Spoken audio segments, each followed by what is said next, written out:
I was a Christian Bible thumper. I practically lived in church. I learned the Bible very well, and I woke up, I went to sleep, and I dreamed everything about God and Jesus.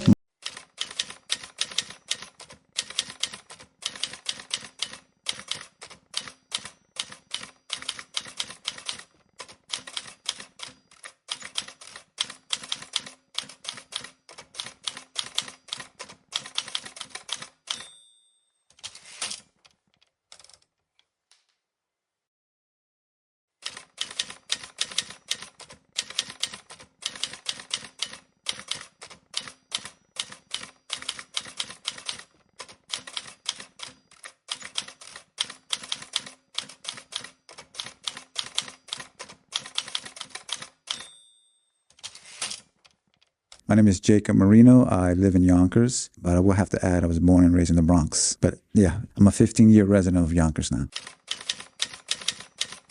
I grew up in the 80s in New York City, the quote-unquote crack era. And, you know, it was quite an adventure because all I saw in the South Bronx was destruction. It looked like a war zone. Torn down buildings. There's a picture, a famous picture of like Jimmy Carter looking like lost, exploring the Bronx because it was so bad. And that was my childhood. Destruction and negativity all over the place. But alhamdulillah, I had, good parents that kept me, either by the whip or by or by stern talking on a good path. I always believed in God. I was a Christian Bible thumper. Let me tell you, I remember my mom, I remember being 4 years old, 5 years old, and her telling me about heaven and about, one day she's not going to be here, but we'll be reunited in heaven. And that always stuck with me.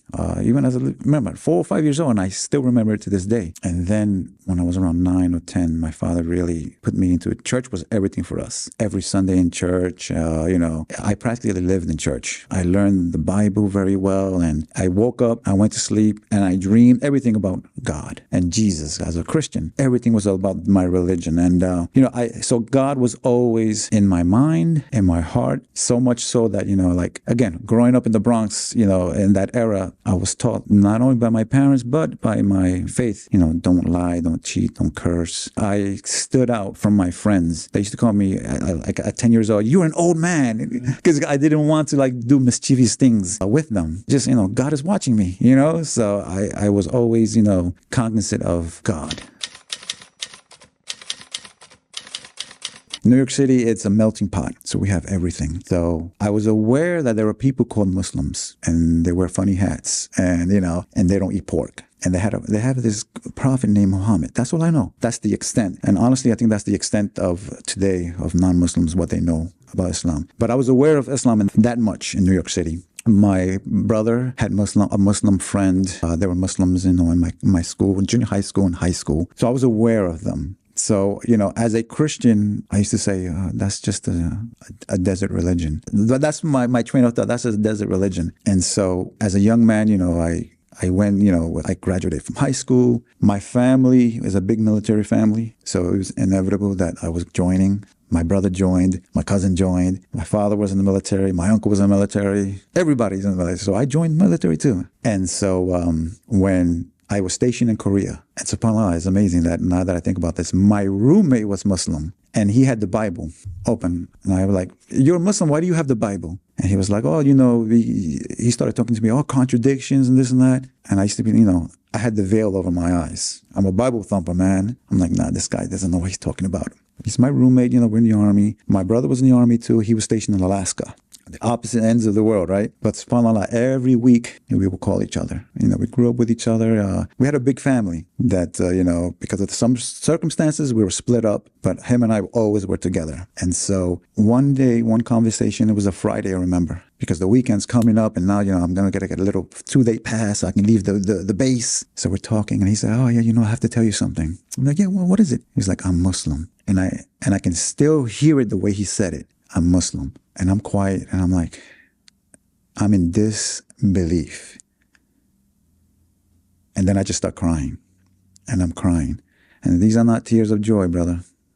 I am sad. I am thinking, how can he betray us like this? How can he do something like that? I'm in denial. And, he told me, this is, I found Islam and this is what I want to do. So we hang up the phone there, and, I'm questioning everything, how we grew up. Because remember I told you that Bible thumper, something. He was with me, we were hand in hand in all this, in Christianity. And for him to be a Muslim now, it was just so shocking to me. And my roommate's Muslim too. So I said, all right, I'm going to see what this Islam is about. Because I know my Bible. So I'm going to study this Islam, and I'm going to use it to bring him back. That's my plan.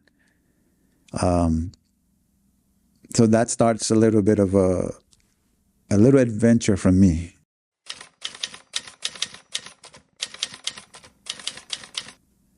I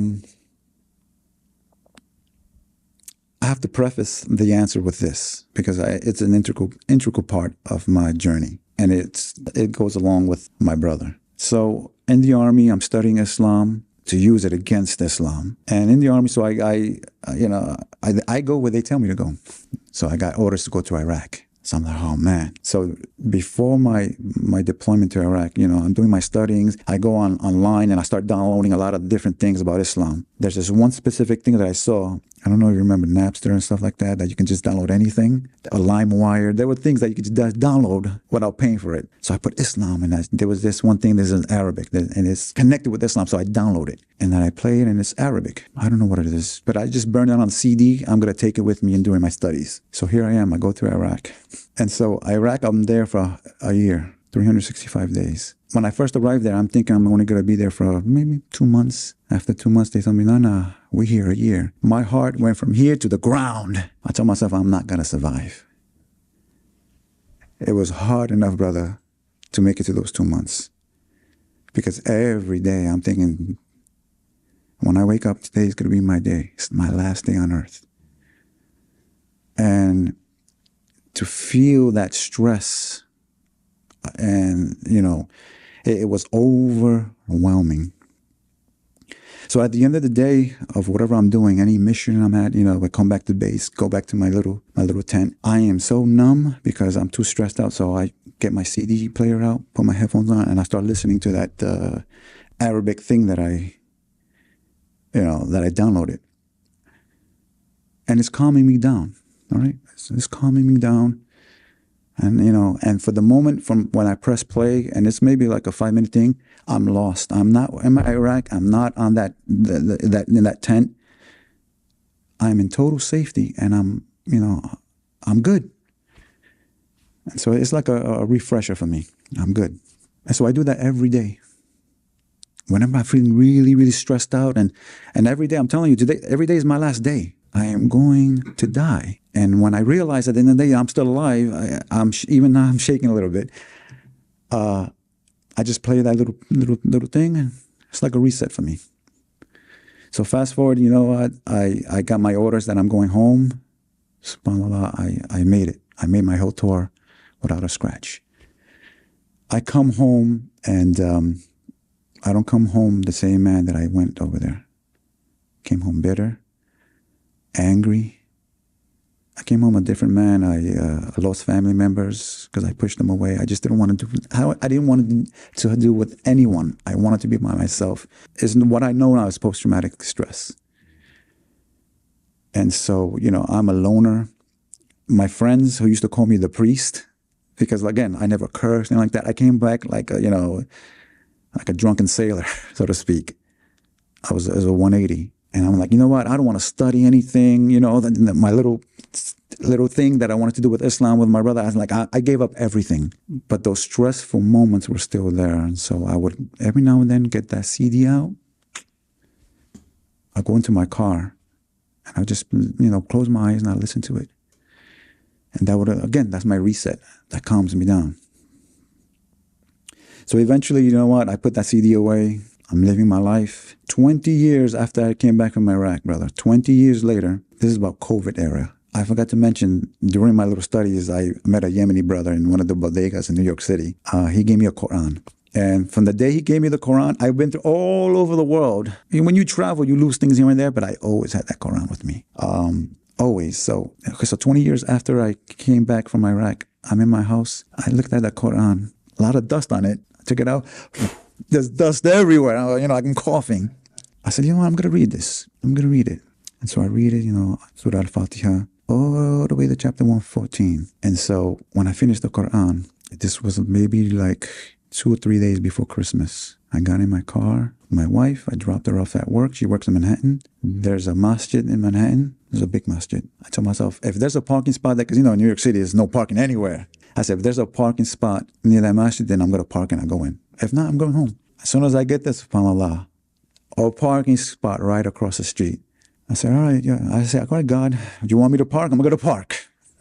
I park in, I go into the masjid, talk to the brother. I'm like, yes, I want to talk about, I want to learn about, I want to talk about Islam. He said, oh, the Imam's on his way. The Imam gets there. And I told him, yes, I read the Quran and, I think I want to go toward Islam. And the Imam was like, okay, you know what, take your time, learn more. And then when we come back, you can take your shahada. I said, no, I'm ready now. I want to take my shahada. So he said, okay. So I took my shahada. I met my brother soon there, right there that same day. I called him. He said, I got to meet you. Because remember, he's Muslim. It was 1998, I remember. He became Muslim. And so he was so happy, I'm Muslim. And I started, I'm in my path. This is December. So they gave me a lot of pamphlets and it's so overwhelming. And then the transliteration, I'm like, oh, I'm reading something. I'm like, wait, this sounds familiar. When I'm reading, how to pray, this sounds familiar. I said, well, I'm home, right? I said, wait a minute. I go into my closet, into my archives, right? And I dig out that OCD that I haven't listened to in 20 years. Put it in, I press play. When I press play, it said, Alhamdulillahi Rabbil Alameen, Ar-Rahmani Rahim Maliki Yawmiddin. It was Al Fateha. It was Al Fateha that I listened to every day in Iraq. That gave me calm. It was Al Fateha that I listened to when I came back and I was battling with that post-traumatic stress. It was the words of Allah, subhanahu wa ta'ala, that as a non-Muslim gave me the comfort and the peace that I needed at the time.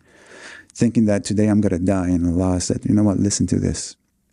And so realizing that it was Al Fatiha, I said, well, I already know how to say it. And I've been Muslim for 5 minutes, subhanAllah. So, I tell myself this was, all this time for 20 plus years, I had the veil over my eyes. I couldn't see Allah, but I realized Allah saw me. And, He allowed me to live as a kafir for those 20 years. Because sometimes I say to myself, I said, and I don't question the qadr of Allah. He wanted me to be Muslim at the age when I have gray hairs, right? I said, imagine if I was a Muslim as a young man. But I said, no. Allah wanted me to be a Muslim at this age. As a matter of fact, I learned, and this is the beauty of Islam, when you keep learning more, it's so beautiful that 50,000 years before the creation of everything, Allah ordered the pen to write that Jacob is going to be a Muslim at this age. Not at 20 years old, because maybe I would not have accepted that the Islam at that time or understood it the way I do now as an older man. So that really, realizing that Al-Fatiha helped me all these years, it really gave me an iman boost. So that, in a nutshell, was how I got to that point in Islam.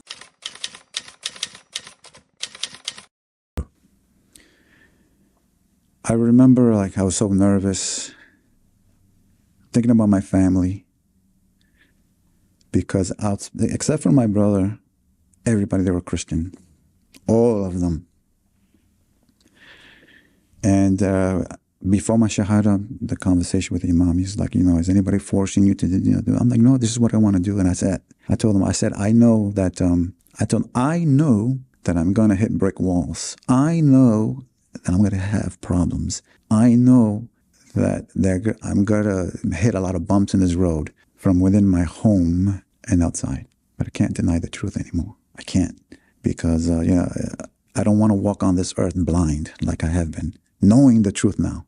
And so there was fear, but not fear of Islam. That part I wanted. I definitely wanted that. It was fear of the external things that I knew I was going to have to deal with. Family, friends, which amazingly, being Puerto Rican, I'm a minority in New York City. Now I'm a Muslim. That's a 2 times a minority, right? But as a Puerto Rican, I've, little micro racism you get to experience in New York City.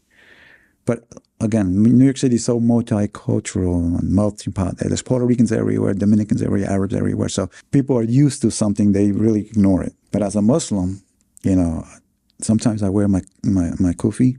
Was the first time I really felt and experienced racism. I had a brother. When I say brother, it was a black brother, African American. I guess he didn't like what I was, how I looked. He was like, "Go back to your own country." I'm like, "Come on, well, I'm from the Bronx. I can take the D train up there, But, that little experience, I said, SubhanAllah. I'm like, this is just one little taste of what Muslims are, and this is a little taste of what Muslims are dealing with, in America. Sounds like an oxymoron. It became easy and hard at the same time. It became easy because now life, there's a framework there already. There are things in life that I don't have to think about because it's there. How to be a good husband, how to be a father, how to be a good son. I got to tell you, my father, my relationship with my dad, if I saw him once a year, that was a lot. Pre-Islam, I didn't want to see him. Remember, I didn't want to see anybody. I threw away everyone from out of my life. And as a Muslim, let me tell you, my relationship with my father is beautiful. I see him all the time.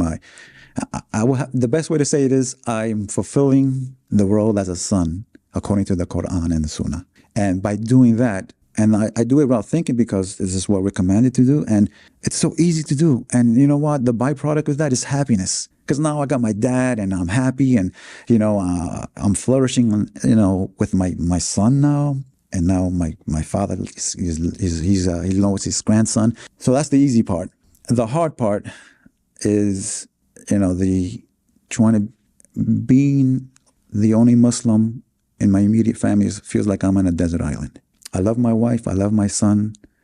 I love them. And my son is 3 years old, and inshallah, he'll, continue with Islam. But the hard part is feeling like I'm in the desert island because when I fast, I wake up and do Fajr by myself. Suhoor by myself. Breaking the fast by myself. Eid by myself. That's hard. That's so hard. But subhanAllah, I will say, and this is the qadr of Allah. 1 month after my Shahada, I'm in my local masjid and I think it was something like a little poster or something like that. And it was partially covered with the Imam Wesley reverts, reconnect, and Zoom. I said, oh, well, I'm a revert. I said, well, let me try to, let me see what's this about. And so Zoom, and I don't know anything about Zoom, but this is the COVID era, all right, post-COVID. My wife knows all about Zoom. I'm like, what is this Zoom? Oh, you download it on your iPad. Can you do it for me? And so she sets it up for me.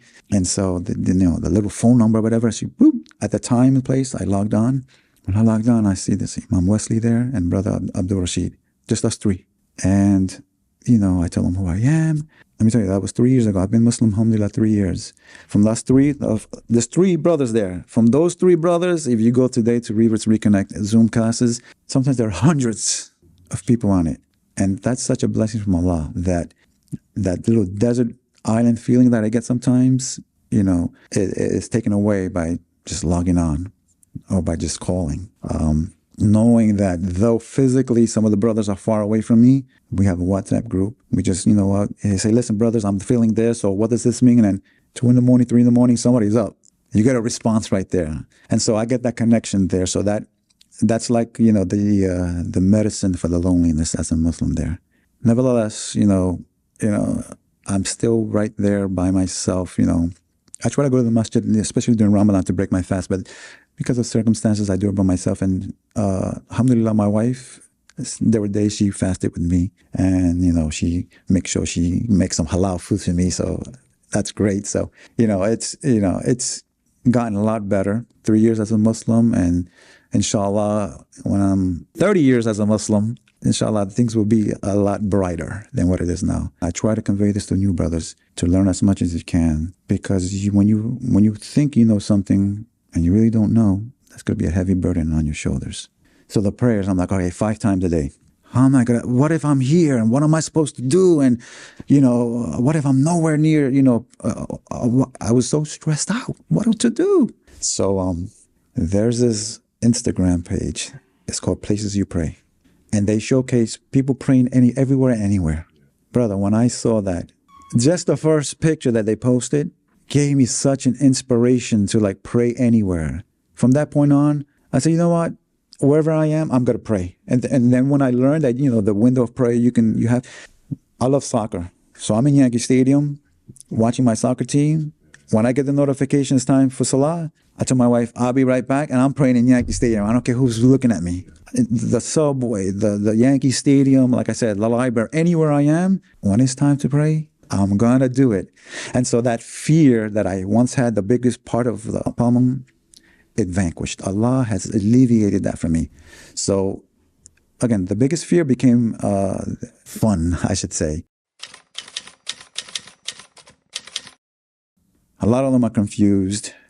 They don't understand Islam. And so when I tell them, I say, Moses and Aaron and Noah, you heard of those people? Well, those are prophets. We have that in Islam too. Even myself, I'm guilty of it. Prior to becoming a Muslim, I was thinking that Islam was something like a religion from Mars, something akin or close to Hinduism, which after just looking into Islam, you see that it's, the purest monotheistic religion in the world. And so I still have a lot of friends that don't understand that. So little by little, I try, whenever we get together, I let them bring the subject up. I say to myself, I'm just going to be who I am. I'm Muslim, I'm going to be Muslim. If they ask me, I'll answer their questions. And so I do. And so inshallah, that little seeds are planted, at least for tolerance, if anything else. So there's still confusion there, like, listen, I'm not going to go to the bar with you anymore. Sorry, brother. If you want to go to the coffee shop house, we can do that. Let's do that. But, just a few things in my life has changed. There's certain places I'm not going to go with you,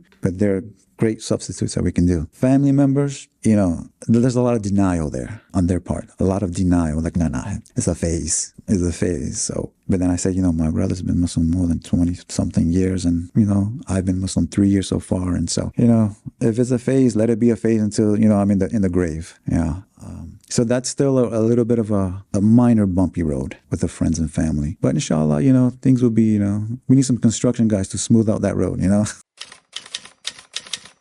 The fact that it makes life so easy. I mean, it's so easy. Like, as a Christian, when you steal something, stealing is wrong, obviously. You're going to get punished. It's a sin. Grain of rice, $1 million, it's a sin. Boom, you're getting punished. In Islam, there are minor sins, there are major sins. But I discovered, subhanAllah, that a lot of acts of ibadah, your minor sins are being washed away. You go to do wudu, your sins will be, washed away.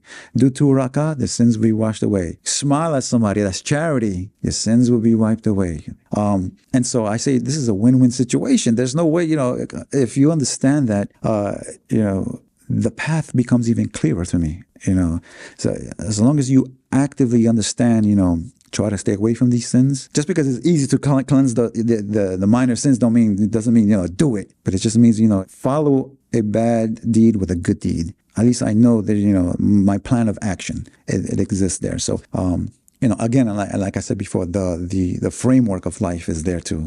Easy. I don't have to worry about, how I'm going to be the good father. The Prophet sallallahu alaihi wasallam, he taught me how to do that. So now I can focus on other things in order to, better the life of my son, my wife, my family, and worship Allah even better. That's one of my favorite things about Islam. My favorite thing about Allah, it's amazing that it's my favorite, and at the same time, I don't understand it. His mercy.